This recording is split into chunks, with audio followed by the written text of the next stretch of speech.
ஆந்தையும் பேராசை அணிலும். மிகப்பெரிய காட்டுல ஒரு அணில் வாழ்ந்துகிட்டு வந்துச்சு. அந்த அணிலுக்கு ஒரு புதையல் பெட்டி கிடைச்சுச்சு. ஆர்வமான அணில் அந்த பெட்டியை திறந்து பார்த்துச்சு. அந்த பெட்டிக்குள்ள நிறைய நகைகளும் ஒரு ஓலையும் இருந்துச்சு. அந்த ஓலையில என்ன எழுதியிருக்குன்னு படிச்சு பார்த்துச்சு அணில். அதுல இந்த பெட்டியில இருக்கிற எல்லாத்தையும் எடுத்துக்கலாம். ஆனா சபிக்கப்பட்ட சிகப்பு கல் பதிச்ச மணியை மட்டும் யாரும் தொடாதீங்கன்னு அந்த ஓலையில எழுதி இருந்துச்சு. அந்த ஓலைய படிச்சு பார்த்த அணிலுக்கு ஒரே ஆச்சரியமா போச்சு. உடனே அந்த சிகப்பு கல் பதிச்ச மணி ரொம்ப அழகா இருக்கிறத பார்த்த அணிலுக்கு ஆபத்தை விட ஆசை அதிகமாகிடுச்சு.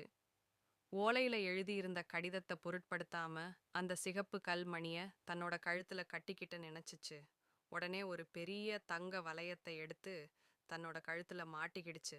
அந்த வளையத்துல அந்த சிகப்பு கல் மணிய தொங்க விட்டுச்சு அணில்.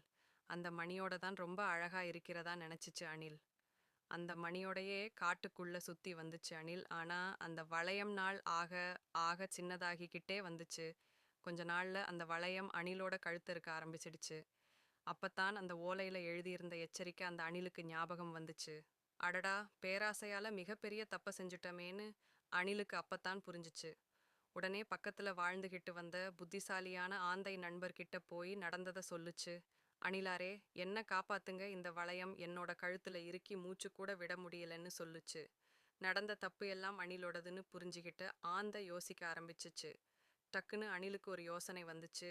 இந்த மணி மட்டும்தான் சபிக்கப்பட்டு இருக்கு. அதனால தான் அந்த மணி தன்னோட கட்டி இருக்கிற வளையத்தை நாளுக்கு நாள் சின்னத்துக்குதுன்னு புரிஞ்சுக்கிடுச்சு. உடனே அந்த சிகப்பு கல்மணியை கழட்டி அணிலோட உடம்புல படுற மாதிரி துணியை வச்சு கட்டுச்சு. ஆனா அணிலுக்கு ஒன்றும் புரியல. அப்பத்தான் ஆந்த சொல்லுச்சு. இந்த மணிப்பட்டு பெருசா இருந்த வளையம் சின்னதா மாறுச்சுன்னா இந்த மணிப்பட்டு உன் உடம்பும் சின்னதா மாறிடும். அப்ப நீ சுலபமா வளையத்திலிருந்து வெளியே வந்துடலாம்னு சொல்லுச்சு. ஆந்த சொன்ன மாதிரியே அணில் நாளுக்கு நாள் சின்னதா மாறிக்கிட்டே வந்துச்சு.